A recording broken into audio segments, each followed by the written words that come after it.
Hi, TJ. My name is Alex. I'm going on CNBC tomorrow to promote my podcast, AI with Alex. And I wondered if you had suggestions for me on messages and sound bites. Hey Alex, exciting opportunity. To make a lasting impression on CNBC, focus on crafting sound bites that are concise, memorable, and highlight the unique value of your podcast.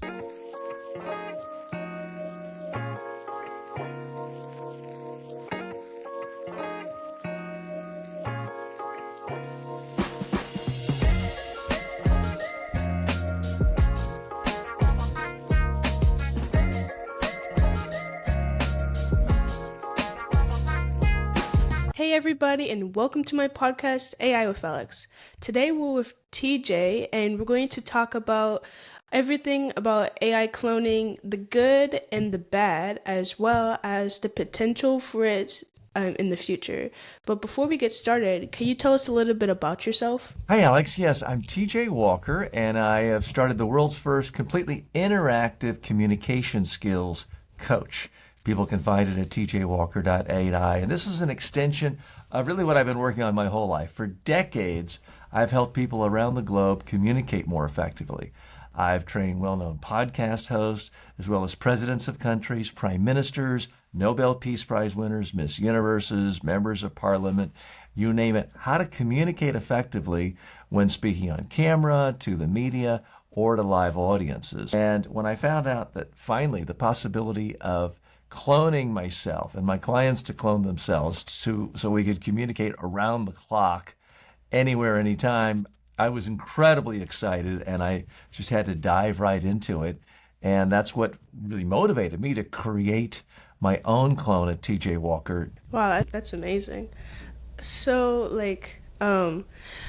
speaking of AI clones, why did you think that AI clones itself would be a great idea? So here's my frustration. My whole career, I spent face-to-face training people, whether it's to become a good TV host, a podcast host, or a spokesperson or a CEO of a major company, people who had to speak to the media and live audiences. So I would do it face-to-face, bring my video camera, do rehearsals, training, feedback, get them on camera a dozen times, and they would always get dramatically better and love it.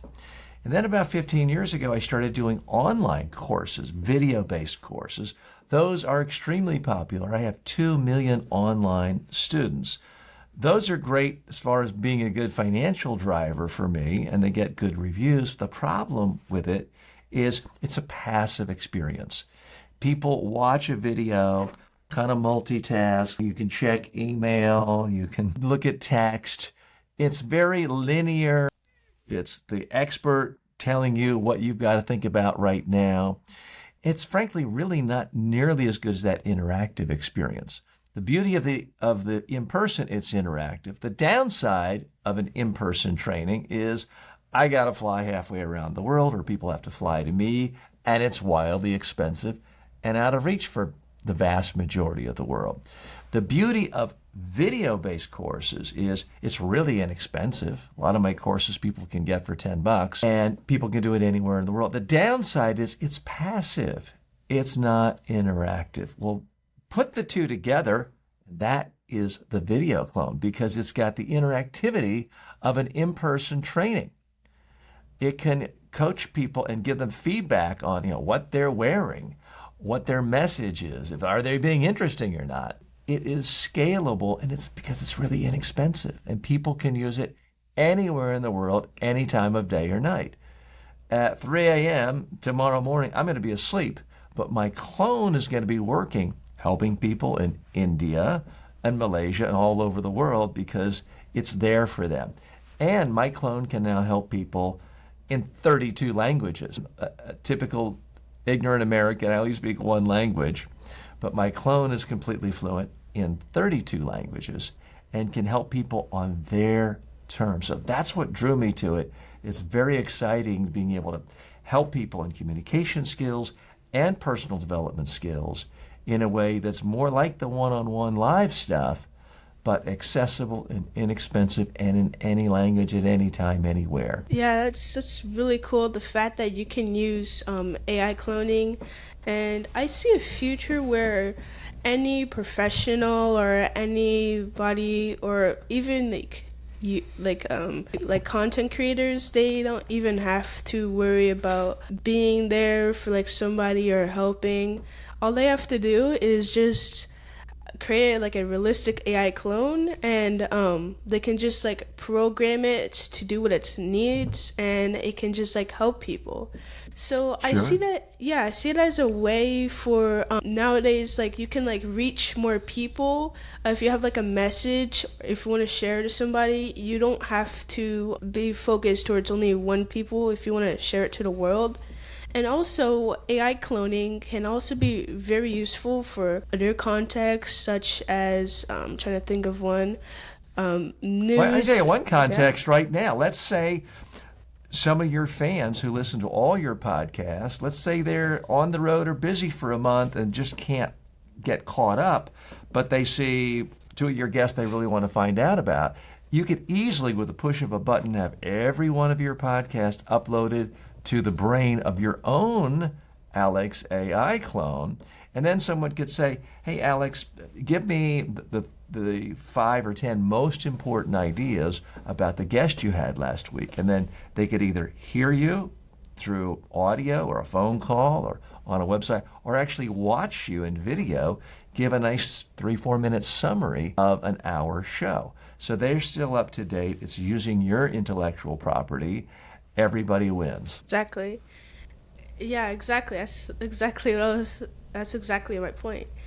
And you can also use it as well. There's many AI tools out there that use an AI clone, so that you don't have to actually record something. You can just have an AI clone, maybe even an AI clone of yourself, like you mentioned, and you can have it talk about something. Maybe you can talk about news, or maybe it's just like a birthday or a holiday video, and all you have to do is just give it a script, which most likely is from ChatGPT or other LLMs, and then you just input that to the AI tool. It will automatically generate a video within seconds, and then you have an AI clone video, and it's super. But it can go beyond that. I recently made my first online video-based course entirely with my clone as the instructor.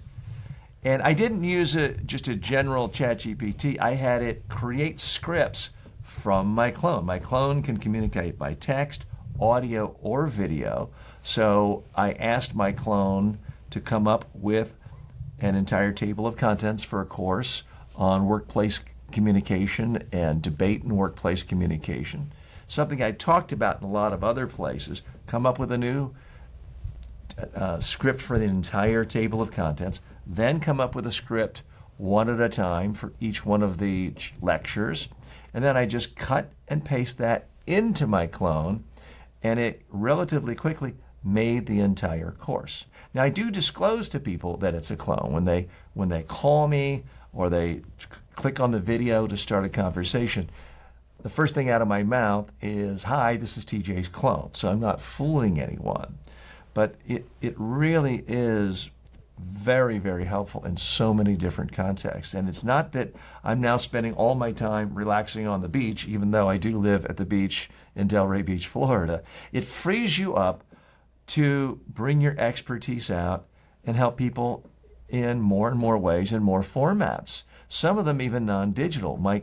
I recently made an online course on how to make a digital clone. I then had my clone take my course and repackage it into a paperback book on how to make your own clone, and in a hardback book, and it's in an audio book and a Kindle book, and it's my clone doing it all. But I want to stress, I'm not just pulling generic information from ChatGPT. I built my clone based on my own writings from my books, from thousands of videos from online courses, and from thousands of videos on YouTube, and with interviews with other people. But when I'm uploading a video, it detects just my voice. So if I were to upload, and I'm not uploading this video, but if I were to upload the entire interview here, it would be able to tell what I'm saying. So it wouldn't pass off your insights, your knowledge as my own idea if someone asked me a question in my clone later. But it would be able to pull from anything I said in the interview. Yeah, it's actually really interesting. How did you manage to get that to work? So, full disclosure, very few people in your audience know less than I do about technology. I don't know a megabyte from a chip from a Python. I'm in the world of conceptual communication and helping people with their presentations and talks and training. So I did a massive amount of research to find a technology platform that would help me. And so I use a platform called Delphi AI. It's a consumer-based platform, and it's designed for subject matter experts, podcasters like you, speakers, trainers, authors, people like that, who have some body of knowledge and who help people quite often by speaking and making their ideas available in different formats, whether it's speaking, training, writing, podcasting, social media videos. So for people like, it's designed for them. And later on, I can show your audience exactly what we're talking about to give them a taste of this. Because the amazing thing is now, in just the last few weeks, it's available in 32 languages. So I woke up on a Monday and I could speak to 1 billion people around the globe, because that's how many people speak English at some level.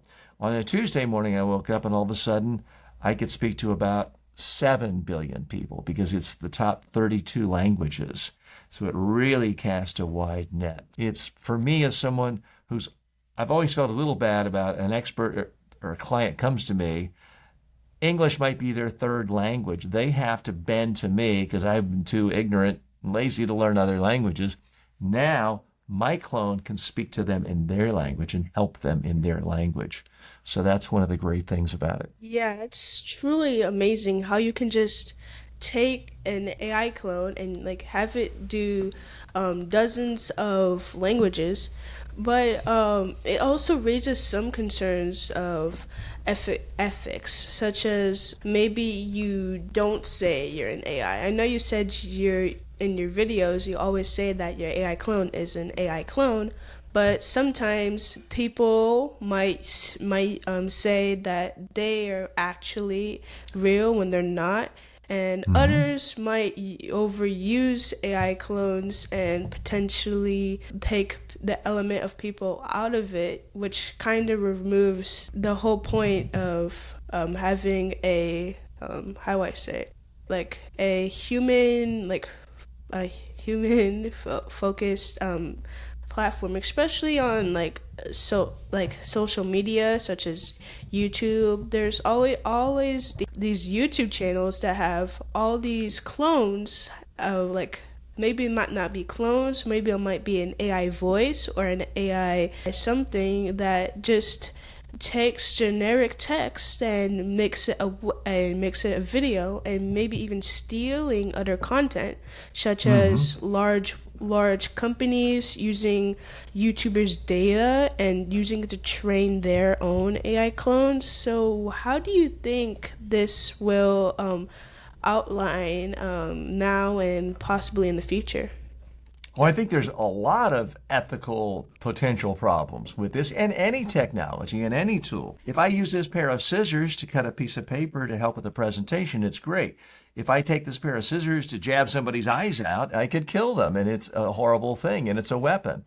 So that is the nature of any technology, and this is a very powerful technology, because it's already happened now. Someone will steal someone's voice, find out that they're going to be out of town. Let's say it's a 21-year-old college student. Call the kid's parents and say, hey, Mom, Dad, I'm in prison. You've got to send $5,000 right now, or horrible things are going to happen to me. And fraud occurs. So there is a lot of potential for ethical abuse, which is one reason why I have created the Digital Clone Ethics Alliance. And I've come up with what I think are 12 sort of articles. I'll just share it with your audience briefly. And if I can hit I'm using your share button, and I'm used to using a different block. There we go. I think I got it there. Okay, so if I could just share with your colleagues, this is on, for anyone who's interested, this is on my tjwalker.website. But I just created something, the Digital Clone Ethics Alliance. And what I think, I'll just give you a quick summary. I think here's what you got to do if you want to be ethical. You've got to create your own clone. Don't go out and steal Taylor Swift's intellectual property, her music, or don't go download all of Alex's podcasts and pass that off as your own insights on AI. So that's part of it. The next one, transparency. Actually tell people you are a clone. Respect emotional boundaries. Don't try to trick people into falling in love with you. Honor the intellectual property, I think, is key. I only upload my own ideas, my own writings, my own teachings into my own clone. And if I am talking about someone else, I'll give attribution. I mean, you can quote someone in a book. Your clone can quote someone as well. So give proper attribution. Be truthful. Don't do harmful things. I mean, there are online communities now devoted to helping people become more anorexic. That's horrible. Well, you could use a clone to do that too. I think that should be considered unethical. Acknowledge when you don't know something. If you ask my clone a question and it doesn't know, it says, hey, you got me. I don't know. It's transparent. Preserve people's anonymity if they don't want their information out, and just try to create a safe environment. So that's what I came up with. It's a first draft. It's not perfect, but I do think that it's a start when it comes to ethics, because I am concerned with it, because it's a brand new industry and I have a vested interest. Anyone who has a passion for AI, I think, has an interest in creating an environment where people think, this is not going down some dark alley where everything is shady and we should just avoid it completely. We need to be able to differentiate. This is good and helpful and can benefit people, and we're going to focus on that. And this other stuff, we're going to learn how to identify when it's bad actors. Yeah, definitely. I feel like AI, in terms of ethics, overall, there's either a really good side or a really bad side. Sometimes it's in the middle, but mostly it's the extremes. And if we can figure out a way to make sure that we make guidelines or laws for AI and AI clones specifically, maybe we can make it so that it's loose enough that you don't have to be very specific, or you can get in trouble for doing something that wasn't your fault, but also strict enough that nobody tries to bend the rules. And I feel like we should especially set guidelines for mass-produced products, such as, people call it AI slop. It's basically where, like I was talking about the YouTube, or in your case, the AI clone, you just take your AI clone and you just make videos of it, just like generic ChatGPT stuff that would probably take you 30 seconds to produce. Just automate it and then just send it out in the internet or on social media and have people watch it.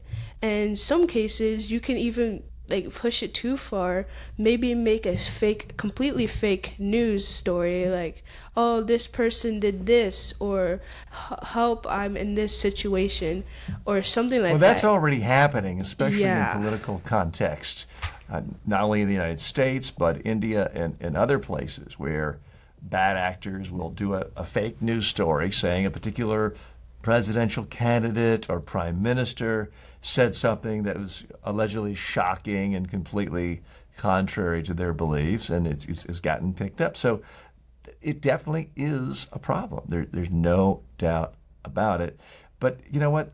There's fraud in the internet. There's fraud going on every day in the internet. Do we want to you're too young to remember, but I'm young enough to remember. With no internet, life was difficult. You wanted to communicate with someone. I had to walk around the office and look for a piece of paper and look for a stamp and look for an envelope and go to the post office. Everything was really slow. I don't think any of us really want to go back to the days before there was an internet, even though there are billions of dollars of scams and fraud committed through the internet every day. I think we have to focus on using the technology for good and promoting people and putting a spotlight on people who are doing good things with it, and then trying to call out those who don't. Yeah, fraud is definitely a problem. And with in technology, in the internet itself, definitely. But what makes AI different is the fact that it's something new, or at least it's something as advanced as we haven't seen ever, and it has so much potential to do good and bad. So the potential to do scams and frauds, like for example, somebody who could have never who has bad intentions but could have never even, like for example, be able to hack a website because they don't have the skills, or maybe they just don't feel like learning it. They could just like acts like an AI model that was obviously fine tuned, because right now you can't really ask an LLM to like, how do I hack other people? But if like they can figure out a way to like hack somebody without, they don't even have to have any experience. All they have to do is just ask like an AI model, ask it, okay, what products do I need to buy? And like nowadays it's just so easy to make scams, to make frauds, and it's kind of scary, honestly. Speaking of that, one specific scam or fraud you could say is using deepfake technology for bad, which is even worse because you can just take like a celebrity or a famous influencer, just like clone them, like clone their voice or clone their self. Maybe like if you really want to go the extra mile, just take transcripts of them, or like text messages or emails, and just train it based on how they talk, and just have, maybe you might even mass produce products, maybe you might even make videos saying, hey, they said this, or maybe you might just use it for something else, maybe claim to be like somebody that you're not, just for like maybe more views, more money, more status. And it's honestly pretty scary because the fact is that's happening. Some people, when you talk about things like this, they're like, I don't really see that, you're just being hypothetical, but it's actually happening in real life, and it's I've seen. Well, you're I've seen absolutely some. right. It Yeah. is happening. My only caveat I would say is it's been happening for a long time just with social media anyway. I mean, all sorts of people post a picture of themselves standing in front of a Lamborghini and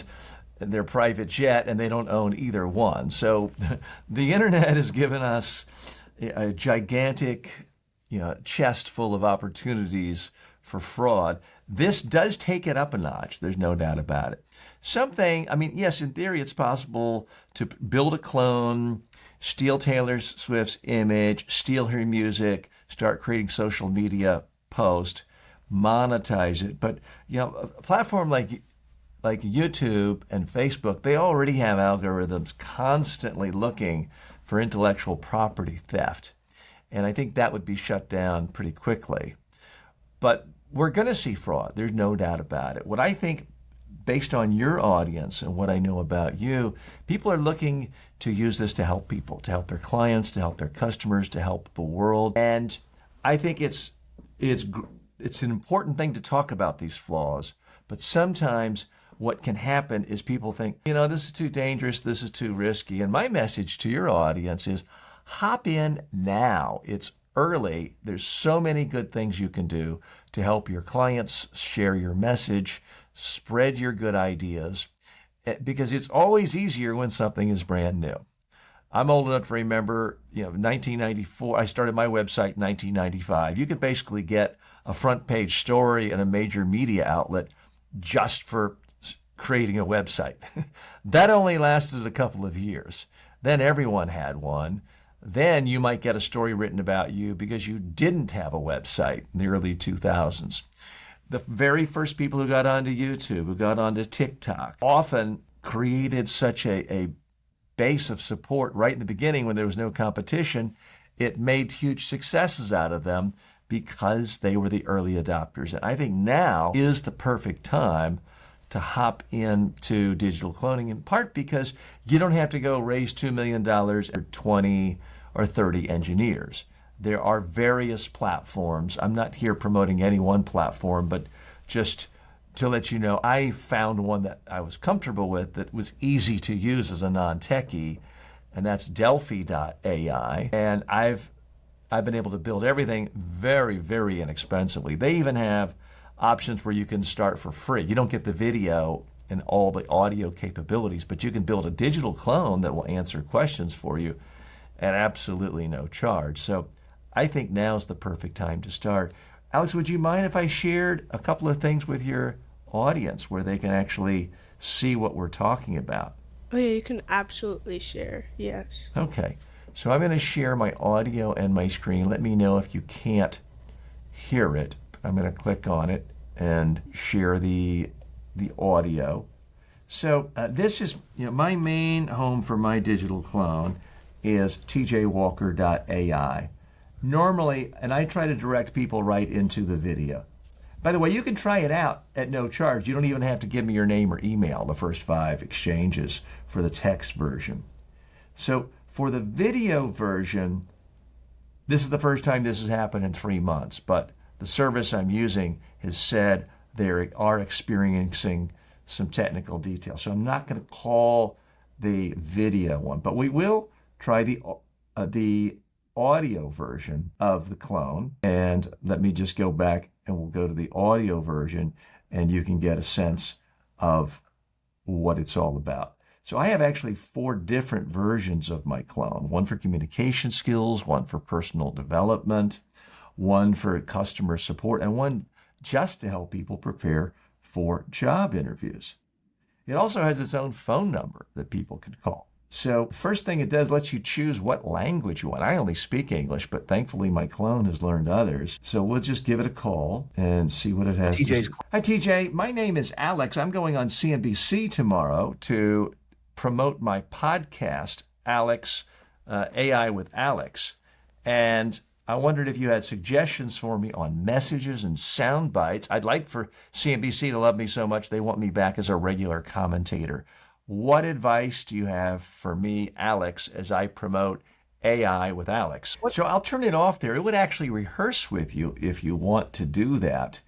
And the video version, it pretty much looks just like me. We'll turn it on again. There's a technical problem right now, which is the first time it's happened in 3 months. But I'll give you just a taste of it because it's looks pretty much like me, although today I'm wearing glasses. And it's the same studio I'm in. And this one, normally, in normal times, Hi, I'm it can TJ's actually... clone. TJ, I know you were under the weather earlier and not working. Maybe you are working again, but you weren't sounding smooth. Just wondering if you can give some feedback. I'm going to go on CNBC tomorrow to do an interview and wondered what you liked and didn't like about what I'm wearing, my backdrop, my studio, and lighting. So there's a little glitch today. You see it pausing in a way that doesn't make it sound artificial. That makes it sound artificial. So that's a little taste of it. The audio of the call, most people say, TJ, that sounds about 95% like you. And what's happening is thousands of people are coming into the site using it. And it's not me lecturing to them and giving them the speech. They're telling me, hey, TJ, I got a job interview tomorrow. I'm nervous. What do I do? And we can just hop right in with a rehearsal. And it's all about them. And that's the problem with my online courses. And I love my online courses, and I think they're great. But that's me setting the agenda, walking you through the whole process. And you kind of have to follow what I want when I want. The clone, you can ask, you can interrupt, you can steer the conversation another way. Everything is about you. And that's really what is so exciting. And to me, it's so versatile because I have it write newsletters for me. As I mentioned, it wrote the hardback version of my newest book on cloning, and it wrote the paperback version. It helped me create my new online course on how to create an AI video clone. And if anyone wants information about that, they can find out more at tjwalker.ai. They'll find it out. It's all right there. Well, that demo was absolutely, it was actually crazy because I kind of expected the video to look kind of artificial, but it looked pretty natural, although there are some difficulties. I do imagine like Before, I remember in the past, I would talk to this AI clone, and it would always have these unnatural movements to it. And I used to think that we probably have like a year or two until it actually starts to get natural. But what you showed us was definitely a sign that it might be actually closer to months or like even in some It gets cases. better every day, other than today for some reason, because it wasn't able to, they've got some upgrade going on. But I'll tell you, that was a lot of work. I mean, that's something that I spent a lot of time on over the last 5 months, because to make a video, the first time we did it, they asked us to do it with a green screen, and that didn't work very well. And then I did one where I have, like you, those of you watching this rather than listening, I move my hands when I speak, because all of my research as a communications expert show that people respond much more favorably when they see a speaker moving hands. And when people are comfortable, in every culture in the world, their hands are moving. So I had a demo video of about 4 minutes to train my AI clone where I'm moving my hands, based on my decades of experience of coaching people how to look their best on camera. Well, we put it out there, and what do you know? It looked horrible. Because what happened was, when people were asking me questions, my mouth was closed, I was nodding, but my hands were moving while I was listening to them. So the feedback from users was, well, that looks really weird. It's like TJ's doing hand signals to someone else in the room. So what I found is, you can't. So then I did one where I'm basically totally stiff. That made me look like a robot, and scared and stiff and nervous and not lifelike at all.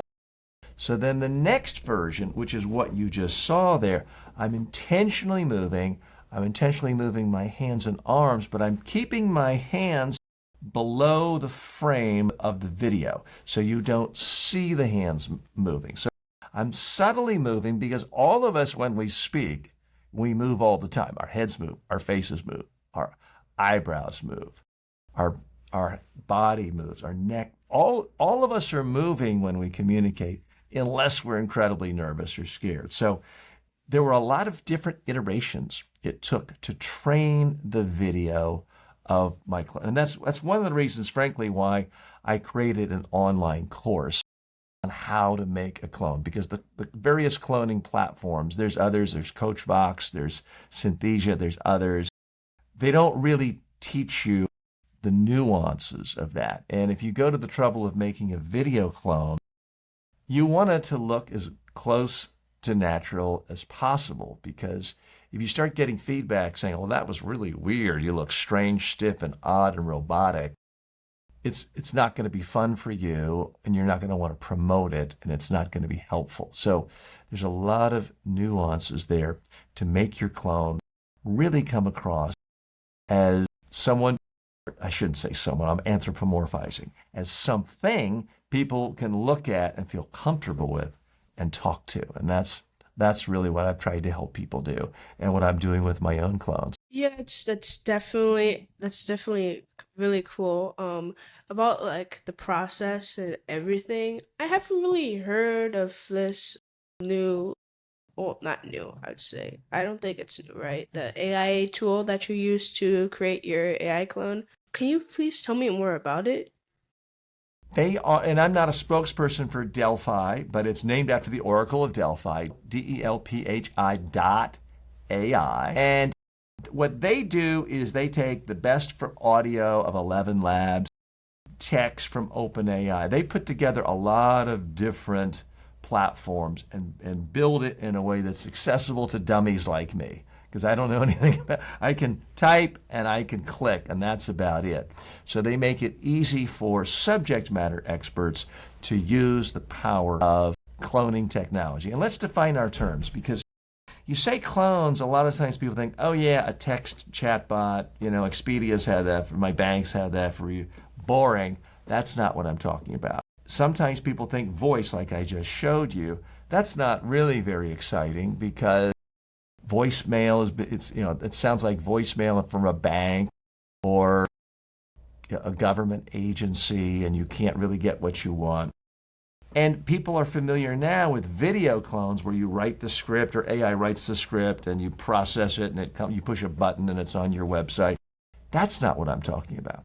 What I'm talking about is truly interactive video conversation so that it seems really just the same as you and I are talking, or any Zoom call. And that's normally what I would do in the demonstration with you. It just that happens to be the system is down today for the first time in 3 months.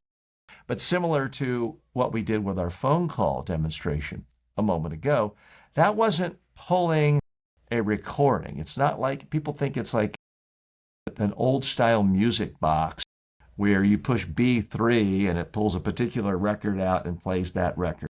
What it's doing is it's looking at the entire database of words I've put in there, which for me is about 15 million words from 12,500 files, whether it's a book, a video, a course. And it's then synthesizing it together to give an answer that seems plausible and responsive to you, the user. So that's what it's doing. So to me, that's what's so exciting, is to be able to create something that is one-on-one style conversation, one-on-one style interaction. That's what's exciting. And the other thing that's really exciting is this language capability. If I could show you just briefly, because as I mentioned, I'm one of these ignorant Americans. I only speak one language. Shame on me. I should learn more. But I'm used to my clients, customers, colleagues, vendors bending to me to speak to me in my language. Well, now they don't have to. So when I go to my clone, we'll do it again on the audio clone since the video one is not 100%. I can just go and click the top right. I can pick any language. So instead of speaking one language, I can now speak 32 languages. I know a couple of words of Spanish. So let's just try that as a sample and we'll see what it says. Hola, señor TJ. Mi problema es no tengo confidencial. Porque... So I don't really know what it's saying, but it sounds more or less like my voice. You can tell that it's pretty much my voice. And the Spanish might not be perfect, but it's a lot better than mine. And the people who've tested it with me have said, it's making sense. It's giving basically the same principles you say in English, but in this case, Spanish. Sometimes it speaks a little too quickly. And that may have been the case right there for those of you who are really fluent in Spanish. A little hard to understand. But it didn't do this at all a month ago. So these things are making strides pretty much on a daily basis when it comes to improvements in the voice quality, the language quality, and the video quality gets better and better other than today. Apologies for that. Yeah, it's completely fine. I still found it really fascinating, the fact that the AI clone sounds so realistic too. I've had experiences with like AI clones either sounding robotic or maybe like also OpenAI's advanced voice on its mobile app. It sounds really realistic, but it doesn't obviously have the video, so you can't like engage with it. So yeah, it's really cool. I feel like every day there's either going to be like a new technology, or maybe even every week there's always something about AI audio or AI video or overall AI cloning. It's just really fascinating to see, because I honestly see a future where like we can have AI, like if somebody wants to ask an expert a question, or maybe a teacher, they won't have to like go like set an appointment or like go to meet face to face or even call. All they have to do is just go to the AI clone, ask a question, and it will give it in a response that the person, the professor, or the expert would say just as much because of the amount of data that has been trained. So I feel like the future. That's exactly it. Because, yeah, especially if let's say you're an 18-year-old freshman in a college and it's an introductory course and there's 200 students and the professor is some big, well-known professor, it's a little intimidating to ask a question in front of everyone, especially when the professor's in a hurry and the class is ending. But if you could, in the privacy of your dorm or any place else, ask the professor on your phone and hear your professor speaking just like he or she would or they would if you had 10 minutes with them, could be extraordinarily powerful.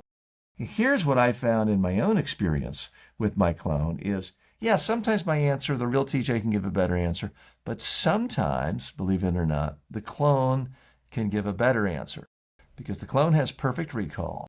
The clone is never in a hurry to get out of the classroom to go to lunch. The clone's never tired. The clone's not thinking, oh my gosh, it's Friday afternoon, I want to get home and have a cocktail. The clone's not thinking any of that. It's focused on you to give you information that is as helpful as possible. So that's a huge part of, you put your finger on it, why it would be so valuable. Yeah, I'm just trying to think of another example. Like, let's just say you want to talk to, maybe there's this content creator that you really admire, or maybe it's an expert on like course, and maybe they don't have a Q&A section, or maybe they're just too busy, or maybe it's the weekend, or maybe they're on break or something like that. You could just have like a chat bot or an AI clone basically talk like you can just like have a conversation just like you're with them, ask questions, maybe give some feedback as well. And I just see a future where it's actually really easy and integratable to add AI clones, because the number one reason why not a lot of people do it is because of the trial and error, the amount of time and effort you have to put into it. People nowadays, they just want things really fast. They want things now. And so creating all these AI tools, and especially with new advancements and AI, is definitely fascinating, but it's definitely not consumer ready unless it's affordable, it's efficient, and it's also fast as well. So I definitely see a future where it's not only easy to chat with an AI clone, but it's also easy to create, and therefore more AI clones. Yeah, and those two things are not always the same. I mean, companies in 1995 and in 2000 that made websites, they would often spend $100,000 making a website. Today, people do it for very little, but people do occasionally, if it's a big company, still spend a lot of money on websites because they have full-time staff and they're paying staff salaries. You can create almost anything spending a lot of money or a little money. You can make a movie on your cell phone for nothing, or you can make, the latest Joker movie for $200 million and lose almost all of it. So you can always spend a lot creating something.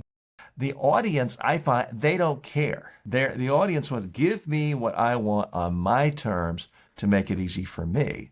And that's why most companies figured out we don't have a luxury of whether to have a website or not. We're going to have to, because all of our competitors are. That's what our customers want. I think the same thing is going to happen with clones, because right now, in this particular date and month and year we're in, most people listening and watching to this podcast don't have a clone, and your competitors don't have a clone.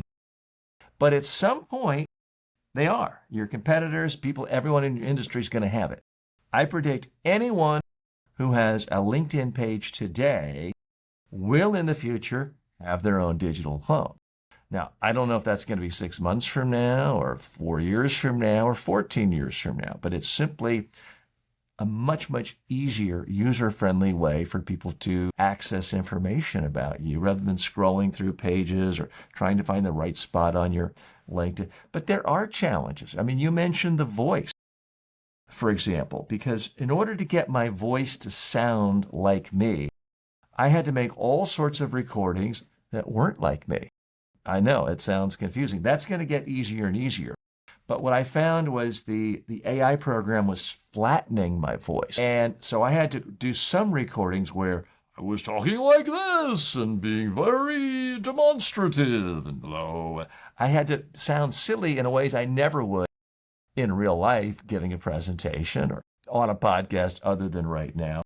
So at this particular moment, it's never been easier to make a clone, but there are still challenges. And I'll just show you in your audience very briefly, what I'm talking about. So, I have some expensive online courses on how to make a clone, but I also have a really inexpensive one that's on sale right now on the Udemy platform. It's only $13.99, basically $14.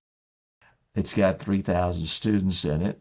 And out of the 50 lectures, I have a huge, huge section just on how to get your voice right and how to make yourself look natural. So that's a pretty significant portion of the course right there. And you can find it on udemy.com if you just type in my name or you type in interactive AI video clone. But I also have a lot of resources just on my YouTube channel for free, because this is something that I talk about pretty much every day nonstop. How to make your clone, how to use your clone. That's actually really cool. The fact that you can just clone some, like, a lot of people can do something, but few people will actually go the extra mile and do something well. So that course is definitely something to consider for somebody who needs an AI clone, or who just wants to upgrade from the standard chat bot. When they have customer service chat bot icon on the bottom right of a website. Yeah, that could definitely turn into maybe like even an interactive video. Sometimes when I'm on a website, I see sometimes there's an interactive video where somebody's talking in real life, and they say, "Hey, do you have any questions about our product?" And then it will just say, just if they click this button if you want to know about like payment, click this button if you want to know about like sizing, for example. And then if you click one button, it will it's like a conditional loop, right? And it will just say, okay, you clicked And on that's pricing. better than where we've been. Yeah. But again, the beauty of the clone is I don't have to look through all your choices and get lost. I can just tell you, I mean, let's say you're a government website, and let's say you're the city of Toledo. I just want to know, it looks like there's a snowstorm predicted. I just want to know, is my kid's school going to be canceled tomorrow? It'd be so much easier if I could just push a button and hear an audio or hear a video, if I can just talk to it. Hey, is my kid going to have school tomorrow? And it talk to me instantly. That's what I think is more value. That's the next level. What you're talking about, the looping and the choices, is better than just static information. But something that gives 100% power to the user, I think, is what is ultimately most powerful. It's occurred to me there is one short demonstration I could share with your audience to give them a little better sense, because it is recorded, but it was done in a live way. With your indulgence, I'll just share that with them and give you a little better sense of what we're talking about here. Whoop, hang on, I forgot to hit share. Excuse me. So that was just a little promo for the course, but it gives you a little sense. I mean, that's normally how my clone would look and sound to you. You can see it's not 100% like me, but it's pretty close. It's a long way from the max headroom days when a head is jerking about and the body's completely frozen. So it's come a long way. Yeah, it's definitely surprising that a non-technical person like you could figure out a way to create an AI clone that's so advanced and so realistic. And to create a whole course about it for other people, I mean, that's definitely inspiring, because even I'm a technical person, and I have even thought of a way to create like an AI clone, or even know how to do it without the weird head movements or like any generic AI clones. So, I mean, I will definitely look more into AI clones for sure. Yeah, so I feel like I think one more in the future of AI cloning could definitely be the fact where you can have it would be so effective if you could just have AI just like have like a chat bot, because normally you would have to when you're creating like a promotional video, like the one you just show now, you still need like like a script. You still need to tell the AI to do something. Like when you're talking, you still need to ask it a question. But what if there was a way to have it do it without like anything? Like all you have to do is just like say like a basic prompt like pricing or something like that, and you could just Mm-hmm. have it like do it completely for you, like a semi auto auto AI clone. And so you won't even have to do really a lot of work. All you have to do is just point it into a direction. It'll be able to go in that direction, like exactly how you'd want it. Well, at some point with, I guess, Neuralink, it should be able to read your mind, but I don't think we're quite there yet. The evolution of where I want my clone to go is to have a whole bunch of them. So you could sign up for just the personal development clone coach. And then maybe you have a conversation with it for 5 minutes the first time and go over your goals, your aspirations, the daily habits you want to work on. And then after that, the clone will, you don't have to push a button. The clone would call you either on your phone or your computer or however you want it. You leave a voicemail giving you a daily 5-minute motivational message that's 100% personalized to you, that just talks about the habits you want to work on, that mentions you by name, and that is a little bit different every day.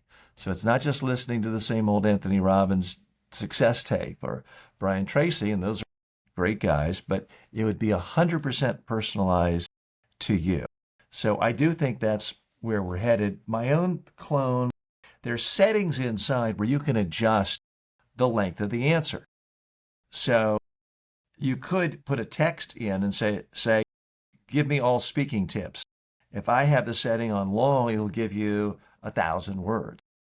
If it's short, it'll just give you 3 or 4 sentences and then say, so Alex, where's your next speech, or where do you want to use these? So you've got controls on these settings to adjust the energy in your voice, how long or short the answers are. So there's a number of different controls. That's that I really haven't really seen a lot of customization when it comes to AI models, because or not AI models, AI cloning, because especially when I'm using, there's this one AI like video. I wouldn't say it's, I guess it kind of clones you, but it doesn't really clone you in a way where you record yourself. It just like it takes an image into like a video avatar. It's called like it's DI-D. It's like it's a very popular AI video cloning website AI tool, and it just like it creates this like weird movements, and also you can't really adjust it well. All you do is like put it in AI image or just a normal image, and I'm not sure if you can prompt it or not, but it will like create, it will just create it. You won't even have settings to say, okay, I want it long or short, or but you can add a prompt. I'm thinking of another one. Yeah, there's just one other AI tool that creates everything a video for you. All you have to do is just put a prompt, but you that's it. Like you can't like control, okay, I want it a long or short, but you can specify it in the prompt, but even then it would be like a 50% chance that it actually listens to that prompt or not. So being able to customize the AI model to always 100% follow exact the controls and the customizations just by typing a few words or moving a slider around or clicking on the drop down menu is definitely revolutionizing. And even AI in general, being able to instead create this long, complex prompt that will even an AI expert might struggle with to create it perfect on the first try.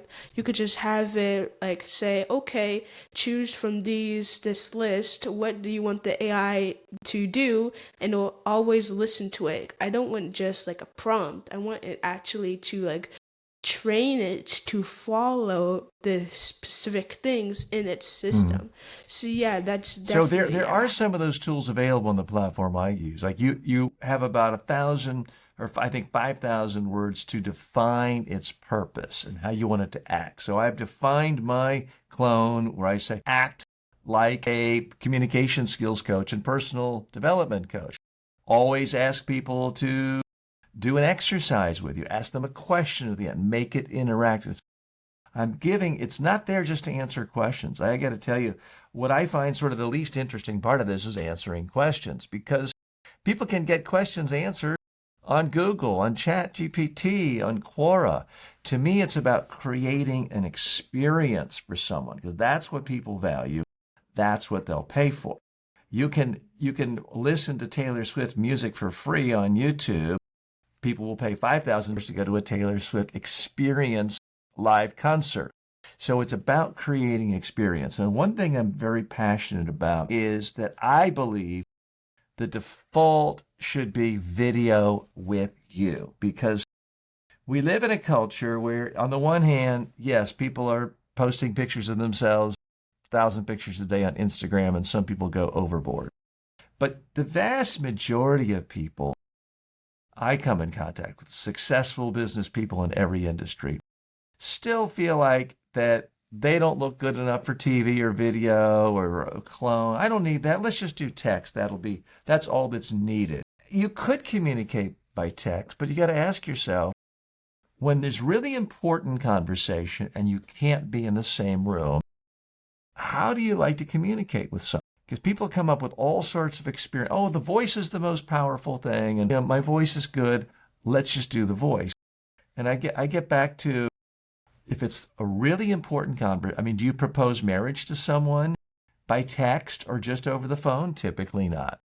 Do you hire the most important employee in your company just through text and never having either met them face to face or live in a forum? Like, typically not. So people come up with all sorts of excuses. I believe it comes down to insecurity. Oh, if only I lost a few pounds or got a better vocabulary. People have all sorts of excuses as to why they are uniquely worse than others in communicating. What I always point out to, nobody cares what you look like unless you want to be a movie star in romance comedies for Friday nights for teenagers. Then your looks matter. But nobody cares what you look like. I have 2 million students online and I've done pretty well. Nobody cares that I'm balding and getting a double chin and have wrinkle. Nobody cares. What they care about is, do you have ideas that are interesting and useful to them? And can you share it with them in a way that makes it understandable and actionable? So that's why I think having a video-based clone, because the easy thing to do for you is just upload a bunch of documents and make it a text chat bot. It's also the most boring for your user. And the one thing I know about every internet user, every live audience member you ever speak in front of, is nobody cares about you. Nobody cares about me. Audiences care about themselves. So if your goal is to communicate, you need to think about everything and look at it through the lens of, how is this helping the audience? And that's why I think if you have a video, it makes it more personal. They can see something that looks like your face and look you in the eye and what looks like your eye. And it is coming. Whether people realize it or not, it is coming. The only question is, are you going to be early with everyone else and get no advantage, or be late and be penalized? So I ask people to think of it this way, because people say, well, I don't have a big ego. I don't have to have my face on it. They want to make it like they're somehow a good person by not putting their face on camera. And Alex, I'm sure you know some podcasters who like, oh, I don't do video. I'm above that. I only do audio. And it's really their insecurity talking. And I don't want to have to do my makeup and hair. Well, you know what? No one really cares. You don't have to do that if you don't want to.